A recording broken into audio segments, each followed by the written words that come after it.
Olá a todos e a todas, estamos novamente com vocês para conversar sobre assuntos que têm trazido uma demanda grande aqui para nós da Clínica Libertamente. Eu sou Laura Fracasso, sou psicóloga clínica, temos a minha colega Débora Ribas Dávila, que é psiquiatra, e a Magali Hortolã, que também é psicóloga clínica. Os assuntos que nós vamos abordar com vocês hoje serão ansiedade, depressão e mindfulness, que é uma das estratégias que a gente vem primeiro vivenciando para depois também fazer uso dentro do consultório para atender os pacientes. Oi, gente. Ansiedade é uma palavra muito comum, as pessoas falam muito isso, mas nem todo mundo sabe o que é, nem todo mundo entende a diferença entre uma sensação de ansiedade, um transtorno de ansiedade. Então, vamos explicar para vocês o que é isso. A manifestação de ansiedade implica numa descarga do corpo, então tem um comprometimento mesmo, um envolvimento do corpo. Uma descarga de um monte de hormônio, de um monte de neurotransmissor, que faz com que a pessoa fique em alerta, faz com que os braços e as pernas recebam mais irrigação, mais sangue, para que seja possível lutar ou fugir. É como se fosse uma resposta de alarme. Por que nós funcionamos dessa maneira? Porque nós precisamos sobreviver a situações aversivas. Se a gente imaginar antigamente a vida na época da selva, na floresta, numa situação não urbana como é a nossa hoje, um animal grande ameaçando devorar um ser humano, colocaria a vida desse ser humano em risco. Então seria necessário que o corpo funcionasse com uma potência física superior à habitual para que ele tivesse alguma chance de sobreviver. Então todo o nosso organismo, ele funciona dessa maneira. Nós fomos selecionados. Quem não tinha essa resposta de alarme, quem não tinha essa resposta de ansiedade, foi extinto. Então, a nossa genética é essa. Por quê? Porque para sobreviver, a humanidade precisou dessa resposta. Se a pessoa, perante um animal muito grande, ficasse absolutamente tranquila, sem nenhuma manifestação, ela não teria condições de sobreviver. Tá? Então, isso tem que ficar claro, que essa manifestação ela é benéfica e necessária até para a sobrevivência da própria espécie, certo? Qual é o problema? O problema é que hoje nós temos estímulos, ameaças, que são diferentes das ameaças anteriores, porém o nosso corpo segue reagindo exatamente da mesma maneira. Então, um sujeito numa situação difícil no trabalho, é chamado pelo chefe, ele pensa, o que será que meu chefe quer comigo? Então vem um intervalo de incerteza, como se ele estivesse perante um animal muito perigoso e ele tem um intervalo pensando, será que esse animal vai realmente me atacar? Né? Esse período de incerteza antes da ameaça se concretizar, é esse o período no qual a ansiedade se manifesta. Aí o sujeito vai conversar com o chefe em ansiedade, apreensivo. O que o corpo entende? Ameaça, faz liberação de adrenalina, o coração dispara, a pessoa pode transpirar, muito sangue nos músculos, mas para quê? Ele não pode nem lutar, é bom que ele não lute com o chefe e nem que ele saia correndo desse chefe. Então, o que é que ele vai fazer com toda essa descarga de adrenalina? Isso que antigamente garantia a sobrevivência da nossa espécie, hoje passa a se tornar um problema. Porque esses níveis aumentados de adrenalina vão fazendo com que a pressão do sangue fique alta. Né? Então, a chance do indivíduo desenvolver um quadro de hipertensão arterial aumenta, que é um problema grave, certo? Então, esse é o problema, é que a gente não foi selecionado para enfrentar o tipo de estresse, de agressão que hoje chega para a gente, certo? Como é que a gente faz quando a gente identifica que uma pessoa tem reações de ansiedade exageradas, desproporcionais ao estímulo, em muitos momentos da vida dela, e que ela até deixa de fazer coisas por conta disso, evita compromissos, evita uma promoção no emprego, por exemplo, né? Aí a gente fecha um critério de transtorno de ansiedade e começa um tratamento. Como é que é o tratamento para transtorno de ansiedade? Pode existir o uso de medicação? Sim. Ele é sempre necessário? Não. Nós temos outras ferramentas que a doutora Laura e a doutora Magali vão explicar, com ótimas respostas, né?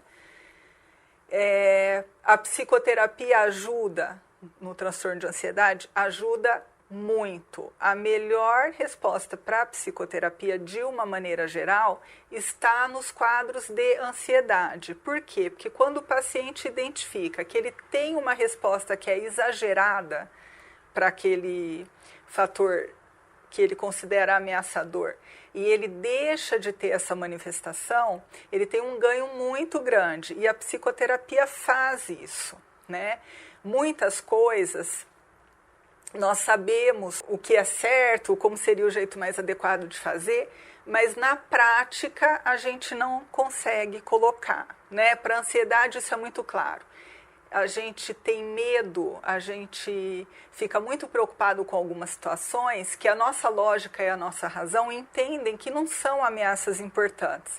Mas na hora em que a gente está vivenciando aquela situação, essa lógica e razão não conseguem controlar. Nós acabamos tendo toda a reação emocional proporcional a uma ameaça muito maior do que aquela. Geralmente, a resposta emocional é equivalente a uma ameaça ao risco de vida, certo? E é raro que a gente vivencie esse tipo de situação. Então, o que a psicoterapia faz? Ela vai trabalhando para que isso que a gente já sabe na lógica e na razão passem pelo emocional. Quando passar pelo emocional, aí a gente consegue mudar na prática, no comportamento, né? Por isso os livros de autoajuda todos têm dicas fantásticas e corretas, porém a gente lê, mas não consegue mudar nada na prática. Por quê? Porque o livro de autoajuda trabalha só com a lógica e com a razão, certo? Esse é um ponto que eu acho importante deixar claro, né? Outra coisa que a gente sabe hoje é que a ansiedade faz com que a pessoa, quem tem um jeito de viver ansioso, normalmente é mais perfeccionista, tem um excesso de responsabilidade, tem uma autoexigência muito grande e tenta controlar todas as variáveis para que o resultado final seja muito positivo. E se por alguma razão ou algumas razões o sujeito não conseguir controlar as variáveis ou sentir que a performance dele não está tão boa quanto ele julga necessário, esse sujeito pode começar a ficar triste e acabar desenvolvendo um quadro depressivo, tá? Dá para dizer, nesse caso, que é aquela pessoa que é muito preocupada com o que os outros pensam dele, né? E com o desempenho dele. Não, assim, com o que os outros pensam, mas com o que ele pensa, né? Porque geralmente, assim, a própria pessoa não se valida. De repente, eu tenho exemplo de um paciente que me contou que tem um transtorno de ansiedade, ele acabou deprimindo, e ele contou que numa situação de crise, a empresa muito ruim, né? E ele começou a sentir que ele não estava trabalhando bem, né? Ele teve uma conversa com o chefe, ele levou essa questão para o chefe, e o chefe falou, olha, você dá 150% do seu melhor, você é o melhor funcionário que eu tenho nesse time. Então, o externo reconhece o valor dele, valida, mas ele não, né? Se reconhece. E ele acha e aí que ele deprimiu. Aí ele deprimiu, porque ele não consegue se avaliar bem, né? E aí ele deprime, mesmo com o outro dando esse retorno super diferente para ele, né? Então, normalmente são pessoas que têm uma autoexigência muito grande, maior até do que a própria realidade, o próprio entorno. E aí, quando a pessoa começa a sentir que ela não está preenchendo a expectativa dela, né? Ela não está com um desempenho tão bom quanto ela imagina que precise ser.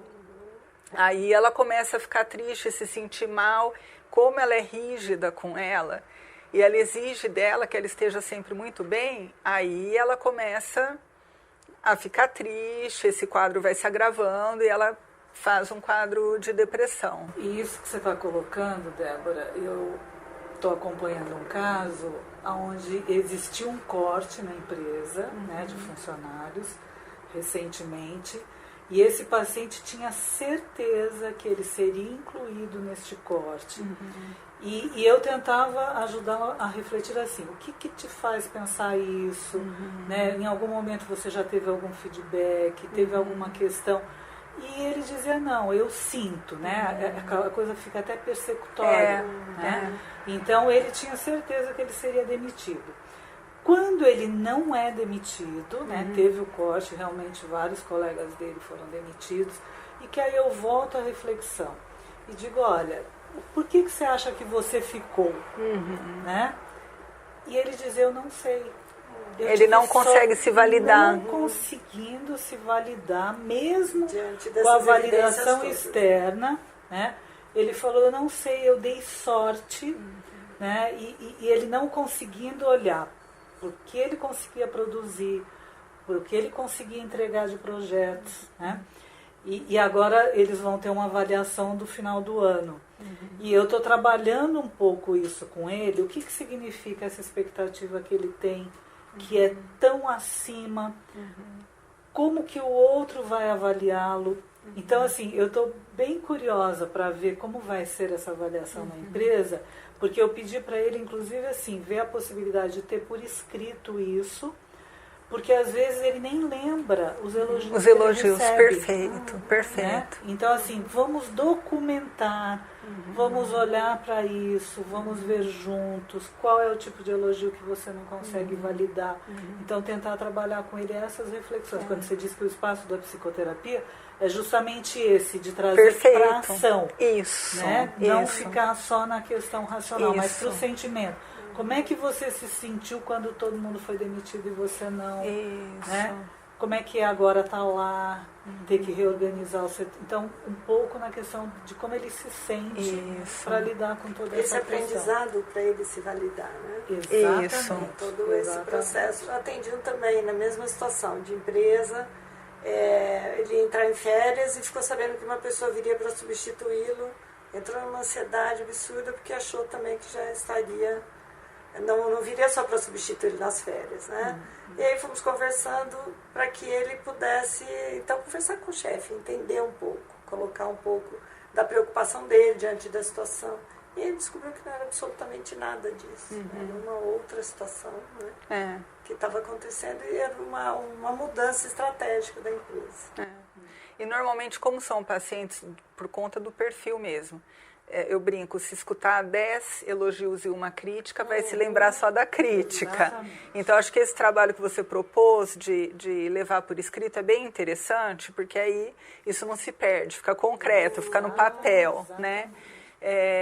Por quê? Porque aí o mundo fica muito ameaçador mesmo. E a pessoa tem uma tendência a ter mais manifestações de ansiedade ainda, né? Assim, o transtorno de ansiedade, existem vários tipos de transtorno de ansiedade. O transtorno obsessivo compulsivo é um transtorno de ansiedade, é um tipo, né?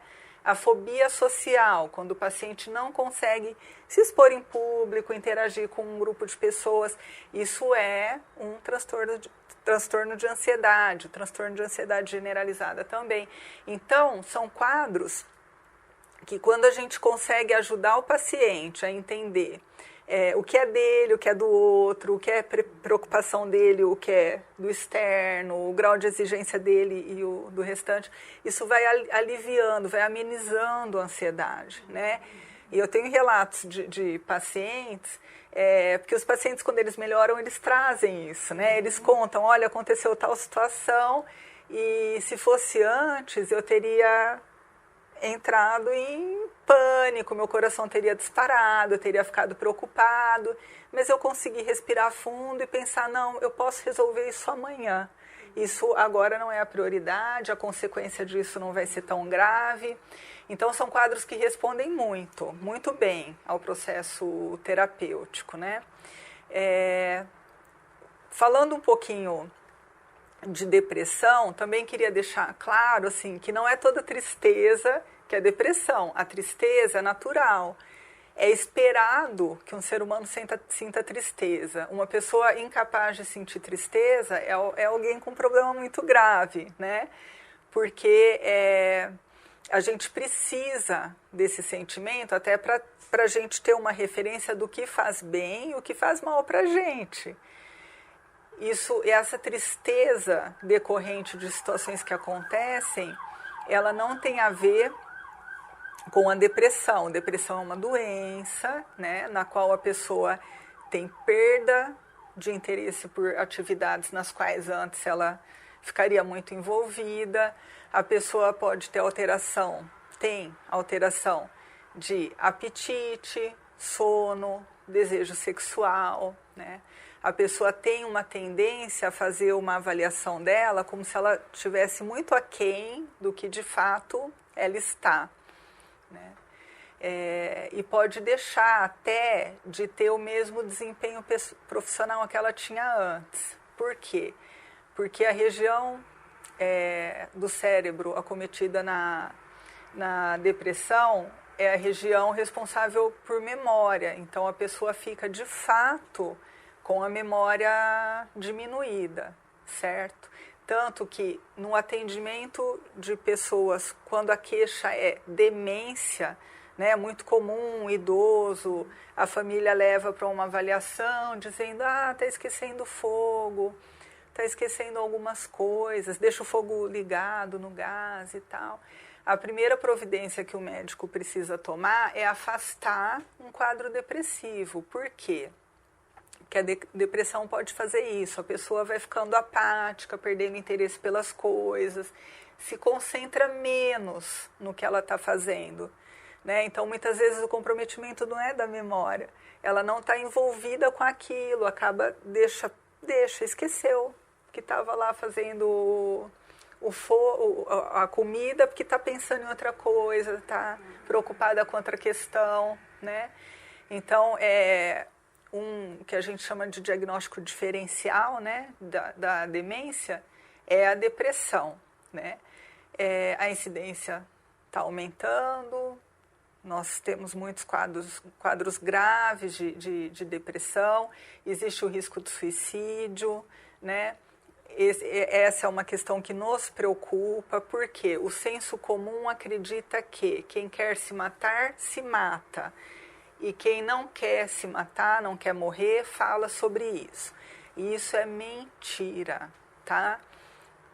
A cada 3 pessoas que conseguem se matar, 2 falaram ou tentaram antes, certo? Então, é muito importante que a gente cuide dessa pessoa que falou sobre isso ou que tentou. Porque pode ser que ela esteja, de fato, planejando alguma coisa e fechar os ouvidos para isso vai impedir um cuidado maior, um socorro a tempo, né? Enquanto a pessoa está viva, tem tratamento, depressão tem tratamento, tem medicação, tem terapia, tem várias alternativas. Quando a pessoa não está mais aqui, a gente não tem mais nada para fazer. Então, o suicídio ele tem que ser evitado e esse assunto tem que ser levado muito a sério, né? Com relação a tratamento, hoje a gente tem acesso a uma informação que antes a gente não tinha. Antes, na saúde, existia um abismo, né, entre a saúde, a medicina e outras profissões, outros recursos. Isso, felizmente, está mudando. Então, a gente tem trabalho mostrando o impacto positivo da religião no funcionamento cerebral, né? Ou seja, as grandes universidades estão estão estudando esses assuntos, religiosidade, espiritualidade, isso é muito positivo, né? Então a gente hoje tem condição de saber que algumas coisas de fato ajudam no tratamento de um jeito eficiente, não é um placebo, é consistente, né? E é sobre isso que a doutora Magali e a doutora Laura vão falar, né? Porque eu acho muito interessante esse estudo. Você quer começar falando? Então, na verdade, assim, só para um pouquinho antes de entrar nesse estudo diretamente, queria colocar até a questão que a gente hoje de manhã, eu discuti um caso com você. Então, quanto é importante, quando a Débora coloca, de ter outros profissionais para a gente lidar com a questão. Aqui nós somos privilegiadas, né? Porque nós trabalhamos às 3, fazemos as nossas reuniões, discutimos casos. Então, por exemplo, eu estou acompanhando uma paciente que teve uma perda significativa, ela perdeu o pai num período, né, a perda é sempre significativa, mas foi entre Natal e Ano Novo, e eu venho acompanhando essa moça desde que isso aconteceu. Mas eu estou vendo que ela está entrando num quadro depressivo, né? E qual é a minha abordagem? O que é necessário? A gente buscar o profissional que vai poder cuidar disso. Então, por exemplo, eu não sou psicóloga, não vou medicar. Tentei algumas outras questões alternativas em relação a isso. E a gente tem aí a questão do esporte também, é algo que ajuda bastante, como a Débora está colocando, a questão da espiritualidade, mas a resposta não veio, né, de uma maneira que eu perceba que a pessoa está reagindo. Então aí vamos fazer uma avaliação com a profissional competente para isso, porque provavelmente essa pessoa vai precisar de uma medicação. Né? Então, às vezes, a gente também tem que ter esse olhar cuidadoso, porque como psicólogas a gente vai fazer algumas intervenções, mas a gente também tem que observar o momento de encaminhamento, de fazer uma diferenciação, porque senão a gente fica, né, sempre com aquela técnica e a pessoa não responde, você está vendo que, ou que a resposta está muito lenta e ela está entrando num sofrimento cada vez maior. Então, o quanto uma ajuda medicamentosa nesse momento não é não sentir a dor, né, porque a gente precisa sentir a dor, mas não ficar nela tanto tempo ao ponto de começar a ter prejuízos graves. Né? Então, acho que isso é uma coisa importante da gente poder fazer essa diferenciação. E a gente está falando, né, nesse caso dessa moça, mas assim, o quanto isso também no dependente químico aparece. Isso, eu pensei nisso, Laura, eu estava pensando exatamente nisso. Como é importante no tratamento da dependência química o diagnóstico correto.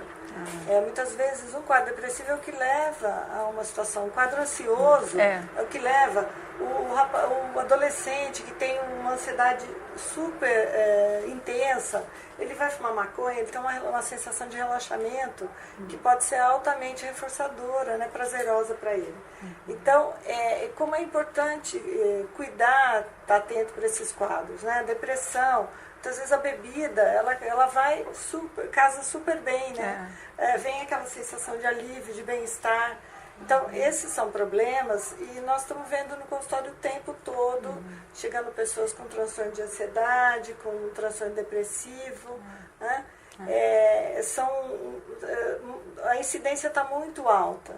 Quando a gente fala em dependência química e ansiedade, 1 em cada 5 tem os 2 transtornos. Né? Com a depressão também a incidência é super alta dos 2 transtornos. Então, acho que isso precisa mesmo ter um olhar bem atento e usar todos os recursos disponíveis. Muitas vezes a psicoterapia dá conta, né, de resolver o problema.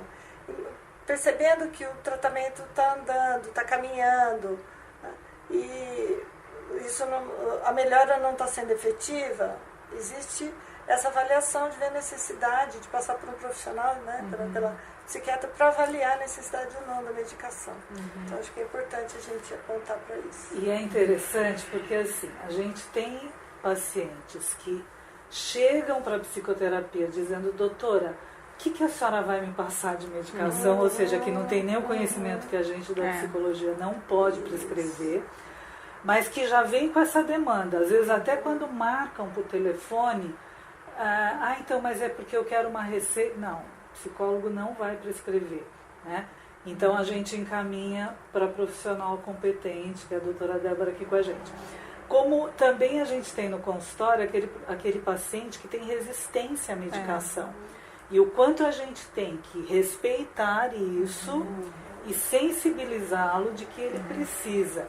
Eu tenho uma paciente que ela recém separou e ela disse para mim, sabe, eu achei até que eu ia precisar mesmo de uma medicação, mas agora eu acho que eu estou dando conta, acho que eu estou conseguindo, né? Então assim, ok, né? Não tenho o preconceito com a medicação, se de repente eu precisar eu vou solicitar, então isso também é legal a gente ver que está mudando um pouco com os pacientes, que existe já uma flexibilização. Mas o cuidado para não ter também aquele que ele só acha que vai resolver se tiver a medicação. Então, quando a Magali diz, a gente tem que esgotar os nossos recursos para acabar não medicando uma pessoa que desnecessariamente, na verdade, não precisaria. E aí a gente, eu e a Magali, assim, a gente discutiu algumas coisas que a gente pensa a respeito dessa questão da espiritualidade, de que outras técnicas a gente pode introduzir, né, no nosso tratamento, e nos chamou muito a atenção esse termo que eu acho que alguns de vocês até já ouviram, já leram alguma coisa ou até já estão praticando, que é o mindfulness. Que muita gente diz assim, mas isso tem a ver com religião. E a gente diz não, né? A gente, até para saber melhor o que significa, nós estamos participando, eu digo, mais de uma vivência do que de um curso, porque na verdade a gente se reúne toda terça-feira e a gente vivencia as estratégias para depois ter o conhecimento teórico do que é. É um treinamento mesmo. É um treinamento para usarmos com os nossos os recursos do mindfulness conosco mesmo. Para depois a gente utilizar com os pacientes. Lógico que por enquanto a gente está fazendo isso com a gente, né? Até para ver se a gente realmente se identificava, como é que era isso, e tem sido muito prazeroso perceber os efeitos. E aí, essa ligação com a meditação, com religião, com o budismo, na verdade é porque o organizador, né, o que fundou no Ocidente, que é o Kabat-Zinn, sobre o mindfulness, ele meditava, né, ele era budista, mas ele sentiu a necessidade de trazer a meditação com algumas modificações para não ficar ligado tanto à questão da espiritualidade, né? E aí eu acabei de me lembrar também do próprio Padre Haroldo, que trata dependentes químicos, também pensei nisso. Que ele faz yoga e durante um tempo até a Igreja Católica teve restrições com o fato dele praticar yoga, e aí ele fez um arranjo yoga cristã. Ou seja, era dentro do contexto da Igreja Católica, ele fez uma adaptação e ele hoje ele tem 98 anos e continua dando cursos de yoga, envolve bastante os dependentes em recuperação, ele dá para o pessoal que está internado na instituição, que tem a ver um pouco com essa prática da meditação, mas de alguma maneira trazendo para a questão mais ocidental aqui, que é o que a gente vê no mindfulness. Então, em 79, o Kabat-Zinn fez esse olhar e trouxe essas técnicas, e aí, isso nos Estados Unidos, e aí em 95 ele cria um centro mesmo de estudos e começa a se difundir isso de uma maneira em geral.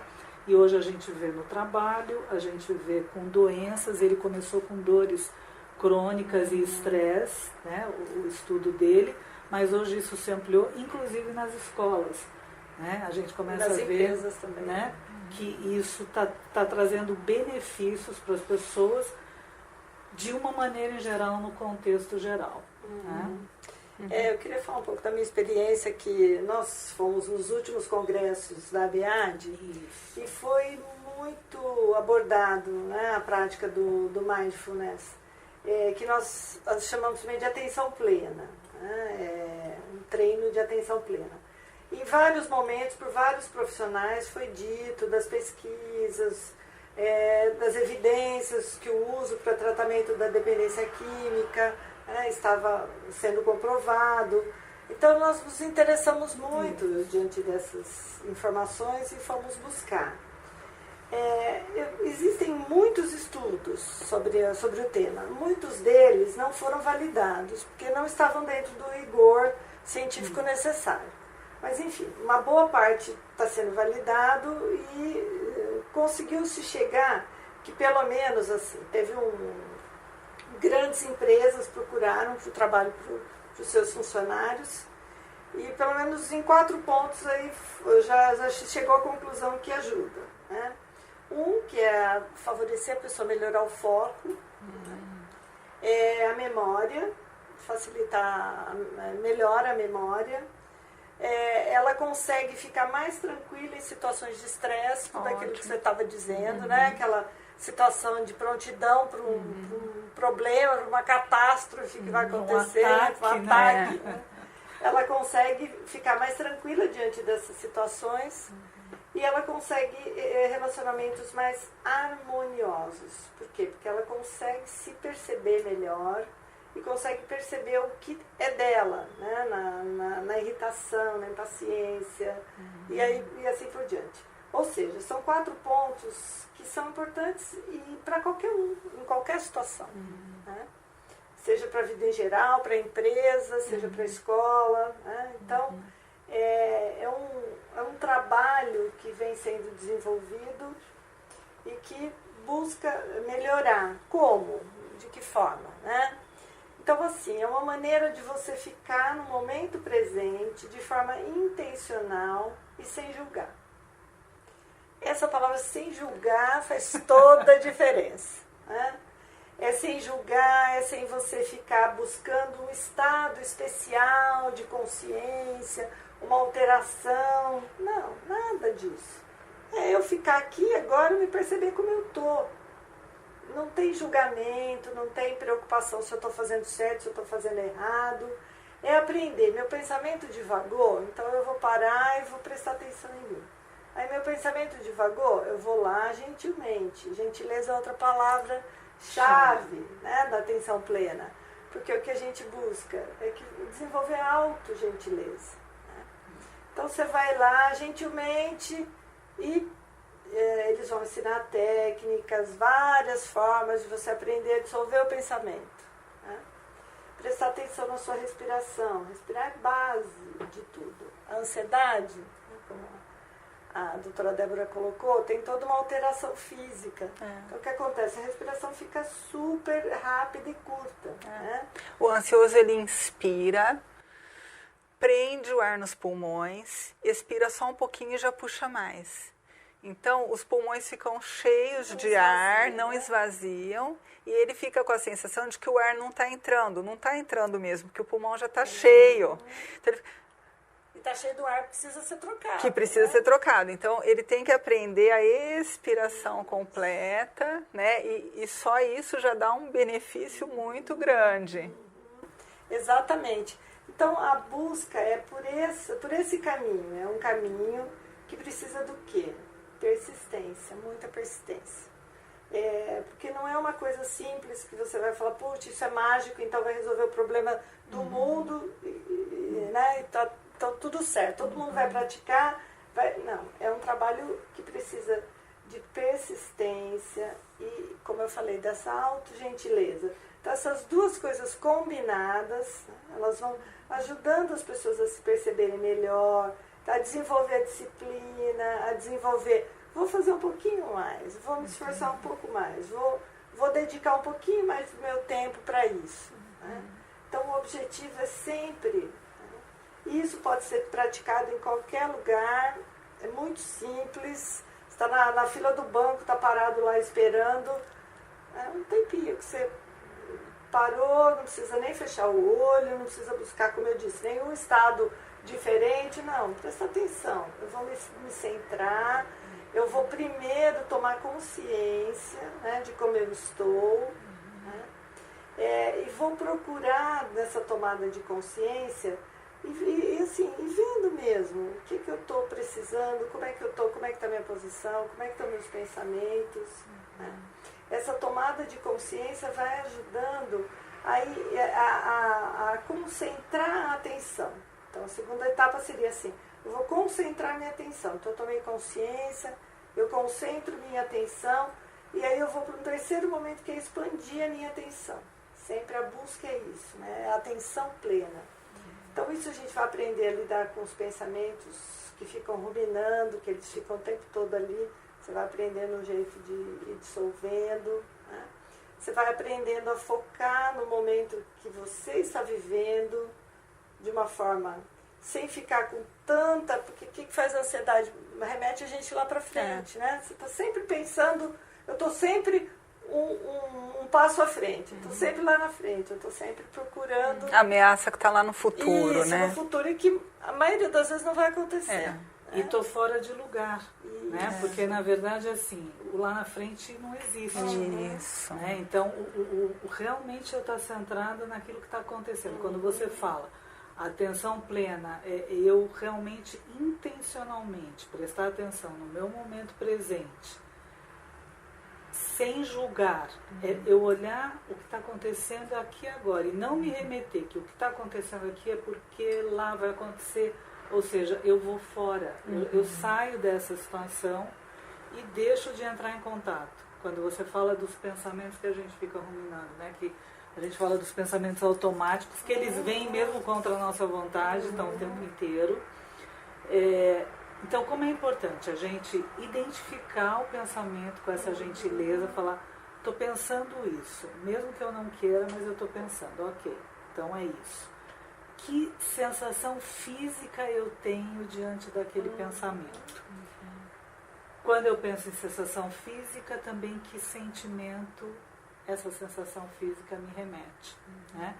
E aí, quando você falou da ABAD, que é o congresso que a gente teve, né, da Associação Brasileira de Álcool e Outras Drogas, recentemente a Unifesp lançou uma pesquisa para tratar alcoolistas, eles estão iniciando com alcoolistas e depois vai passar para essa outra etapa que serão dependentes de outras drogas. A pesquisa diz o seguinte, eles convidaram pessoas com problemas com álcool para passarem pelas 8 semanas de técnicas de mindfulness. O que a pessoa, qual é o ganho da pessoa? Primeiro que ela, né, vai receber toda uma avaliação médica e essas 8 sessões de mindfulness, para que fosse depois feita uma avaliação, o que trouxe de benefício e também, se não trouxe, o que a pessoa sentiu e como ela está vendo. Mas o que é muito legal é que a gente está estudando e está vendo as pesquisas que já tem neuroadaptação no cérebro, que a neurociência já traz, que mesmo com porque se a gente pensa em 8 semanas, eu digo, é pouco tempo, né? Com pouco tempo, mas com uma prática persistente e prática, não adianta ir lá aprender e não praticar. Tanto que a gente tem lição de casa toda semana, que tem todo dia, né? Então, ele passa para a semana, então, a prática formal, a prática informal, e além de praticar o que nos é ensinado, a gente tem que registrar. Porque o registro também faz parte dessa neuroadaptação que o cérebro vai fazer. Então, a Unifesp já lançou isso, acho que isso foi em agosto, setembro, uma coisa assim, de 2017. E agora vamos ver quais são os resultados que eles vão trazer para a gente, né? Como pesquisa científica em relação a alcoolistas, para depois também se pensar no segundo momento nas outras dependências. Então, assim, isso é para mostrar que isso está sendo validado, que a gente pode, através da prática, dessa consciência e dessa nossa experiência do aqui e agora, a gente pode mudar o comportamento, mudar esses padrões de comportamento essas respostas que muitas vezes a gente está acostumado a dar e que são disfuncionais. Né? Isso a gente vê muito no usuário de substâncias, no dependente de substâncias, mas a gente vê também na nossa vida. Né? Como tem algumas respostas disfuncionais que não nos ajudam. Então, algumas características que a gente tem no Mindfulness é assim, ele chama de mente de principiante. Quando eu ouvi esse termo pela primeira vez, eu imaginei uma criança, quando ela está aprendendo alguma coisa nova, ou seja, aquela coisa da curiosidade de ir sem julgamento, que é algo que repetidamente nos é dito, né? A importância de não julgar o que a gente está sentindo, o que está acontecendo, para a gente poder limpar o mais rápido possível e poder ter uma resposta mais assertiva.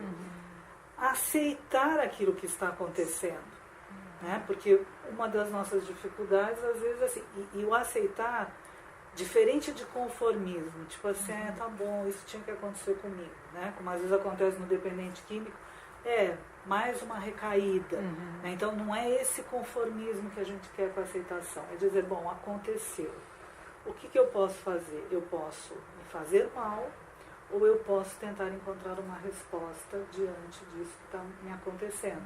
Se eu olho para isso com gentileza, e como você disse, a autogentileza, né, de falar, bom, agora dá para modificar, então, sem que isso vire uma punição, né, sem que eu acabe dizendo, não adianta, eu não valho, eu não vou conseguir. Então, o quanto é importante. Outra coisa importante, que eu tenha abertura para coisas novas, porque às vezes, mesmo lá no curso, às vezes o professor propõe um exercício e é natural alguém dizer, ai, que coisa mais chata, para que eu vou fazer isso? Né? E depois a própria pessoa dizer, nossa, depois que eu fiz, como foi legal, né? Então, assim, essa abertura para coisas novas entrarem e também para coisas velhas saírem. Quantos preconceitos a gente tem que não nos ajudam, né? Curiosidade para coisa nova, e não é para qualquer coisa, existe toda uma validação científica, então é algo que tem resultado, vamos olhar e confiar que isso é possível, né? Então acho que isso tem ajudado, nos ajudado, a gente partilha toda a experiência que a gente faz no curso, a gente depois compartilha com o grupo, né? E eu tenho percebido isso na minha vida fora de lá, né? Não é só naquele momento. O quanto eu estou trazendo isso para o consultório, na minha relação com o paciente, na minha relação com as pessoas, com o que me acontece de uma maneira em geral. Então, são práticas que são boas práticas, né? Como a gente diz também, para lidar com a questão da dependência química, que é o foco do que a gente está tratando. Essa questão da gentileza, né? Só um exemplo bem simples. Outro dia eu ouvi uma pessoa comentando. Que eu fui experimentar roupa, mas eu tô gorda, fiquei com muita raiva e não comprei nada. Falei, puxa, que bom momento, né? Você tá um pouco acima do peso para se vestir de uma forma gostosa, legal, né? Para se agradar também nesse sentido. Então fica uma briga, né? Fica uma falta de gentileza, e como no dia a dia, esse treinamento nos traz muito para pensar sobre isso. Como deixamos de ser gentis conosco, né? E como assim, como somos bons para nos criticar também, né? Então acho que esse é um ponto bem legal para ser pensado. Ok, acho que com isso a gente, o que a gente gostaria de ter compartilhado com vocês, a gente trouxe aqui. Lógico que são assuntos que daria para a gente aprofundar, cada um transformar num programa só, mas a gente queria dar essa visão geral e esperamos ter contribuído para que você reflita sobre isso e esteja aberto e seja gentil com você no seu dia a dia. Só colocando, a prática da atenção plena, ela precisa ser feita de forma criteriosa, porque envolve alguns riscos também. Então, acho que assim, é muito importante quem se interessar, quem quiser, buscar pessoas, instrutores adequados, pessoas que de fato tenham uma boa formação e que possam fazer um bom treino, tá? É um prazer estar aqui com vocês mais uma vez. O Condec tem tido uma presença grande, eu acho, uma expansão muito boa, né? E é muito bom poder falar, estar aqui e partilhar um pouquinho com vocês essas nossas experiências. Obrigada pela atenção.